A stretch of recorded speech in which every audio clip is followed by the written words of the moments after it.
তুমি কি জানো, আল্লাহ যখন কোনো নারীকে ভালোবাসেন তখন তিনি তার জীবন সহজ করে দেন না, বরং এমন 5টি কষ্ট দেন যা দেখে মানুষ ভাবে সে অভিশাপগ্রস্ত। কিন্তু সত্যি হলো, এগুলোই সেই নারীর জন্য আল্লাহর ভালোবাসার নিদর্শন। 5টি কষ্ট জানার আগে ভিডিওটিতে একটি লাইক দাও আর কমেন্টে লিখো, আমি আল্লাহকে ভালোবাসি। প্রথম কষ্ট, আল্লাহ তাকে এমন মানুষের ভালোবাসা থেকে দূরে রাখেন যারা তার জন্য ক্ষতির কারণ, যেন সে খারাপ সম্পর্ক থেকে রক্ষা পায়। দ্বিতীয় কষ্ট, আল্লাহ তার দোয়া বিলম্বিত করেন যেন সে হতাশ না হয়ে অবিরাম আল্লাহর কাছে চায়।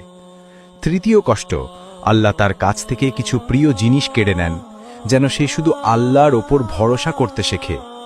চতুর্থ কষ্ট, আল্লাহ তার সামনে এমন কঠিন পরিস্থিতি ফেলেন যখন মানুষ তাকে ভুল বোঝে বা অপবাদ দেয়, যেন সে একমাত্র আল্লাহর সন্তুষ্টির দিকে মনোযোগ দিতে শেখে। পঞ্চম কষ্ট, তাকে জীবনে বারবার সংগ্রাম করতে হয় যেন সে নিজের দুর্বলতা উপলব্ধি করে এবং আল্লাহর কাছেই প্রকৃত সাহায্য চায়।